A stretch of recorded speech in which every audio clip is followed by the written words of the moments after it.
I posted a quick reel on Instagram asking a simple question. What's the difference between studying and learning? Quick question. Do you know the difference between studying and learning? Comment here below. Let me know what you think. The comment section went a little bit wild. Half of you were like, wait, is there a difference? And the other half said, I spend 3 hours a day studying English, but I still freeze when I try to speak. Why is that? Here's the cold, uncomfortable truth. You can study 10,000 hours a day and still not learn a single thing. My name is Leticia Hadjev. I'm a certified TEFL teacher and an English fluency coach. And today we are breaking down why reading textbooks, watching tutorials, highlighting notes, writing a bunch of stuff is actually keeping you stuck. We are going to look into a 4-step action framework, a structure to shift from passive studying to active learning starting today. So let's jump in. Let's start by defining what's actually happening when you are studying. When you read a grammar book, rewatch my YouTube videos, or listen to a podcast, your brain is in a passive consumption mode. You are gathering information, it feels great, your brain gets tiny hit of dopamine because you think, oh, I understand this rule, therefore I know it. And I'm sorry, but psychologists, they call this illusion of competence because the text in front of you makes sense while you read it, and your brain mistakes recognition for mastery. It's like watching 10 hours of Gordon Ramsay cooking videos on YouTube and then believing you're qualified to open a 3-star Michelin restaurant. You're not. The second you pick up the knife and the frying pan, you realize watching someone cook and actually cooking are two completely different skills. So if studying is just gathering information, what is learning? Learning is neuroplasticity in action. It's the physical process of your brain building neural pathways, connections. And here's the secret that nobody tells you. Learning requires friction. It requires effort. It's uncomfortable because you're putting yourself outside your comfort zone. If you're comfortable while studying, you probably aren't learning much. Real learning happens when your brain feels slightly uncomfortable, when you're trying to recall a word, when you're searching for a sentence structure, when you make mistakes and you correct it. I saw this quote a few days ago. Don't really know who said it. With AI nowadays, you never know, but I absolutely love it. Studying is filling the bucket. Learning is using the water to grow the garden. Think about babies, how they learn to walk. They don't study a textbook with the title An Introduction to Walking on Your 2 Feet. They try to stand, they fall over. Their brain adjusts the physics, the sensorial, the balance, equilibrium, and then they try again.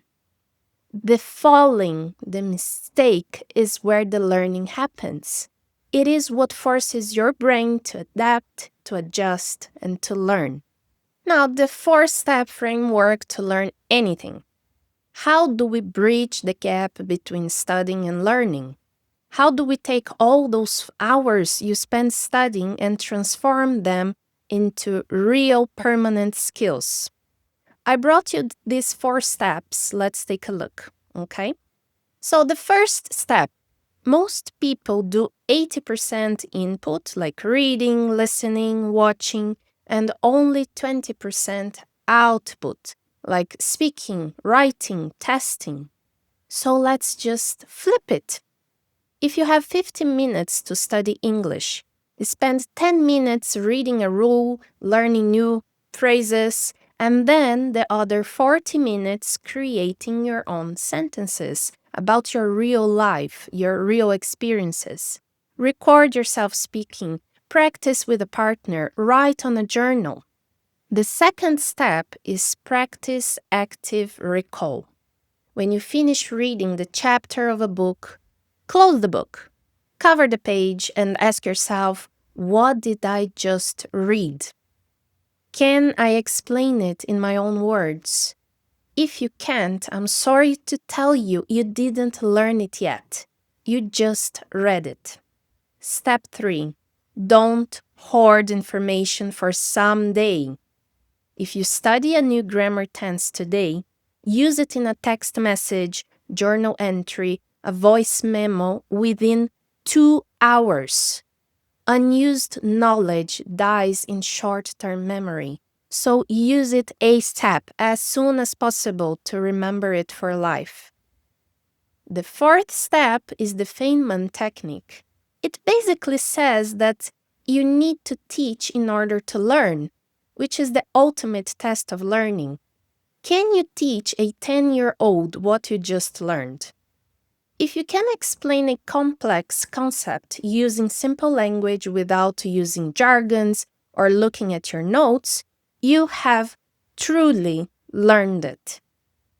So now you know 4 steps that you can follow to make sure you actually learn what you study, and now you need to apply it to your routine. To make this super practical, here's a simple 15-minute daily routine you can start today or tomorrow. So you have 15 minutes to practice in your everyday life. Take a short article or watch a short video on TikTok, YouTube Shorts, or Instagram. Then write down everything you remembered without rewatching the video. And afterwards, speak out loud for a few minutes using a new structure and vocabulary that you've learned.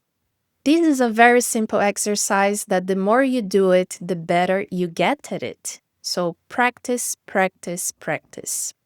And remember, guys, studying gets you ready, but doing gets you results. Stop collecting information like vintage items on the shelf. Start getting your hands dirty, making mistakes, and actively using what you know. If this video helped you clear up any doubts about your English practice, your English studying time, hit the like button and subscribe for more study tips and language strategies. Drop a comment below with one topic you've been studying lately and tell me how you're going to actively apply it today. Bye bye, see you on the next video.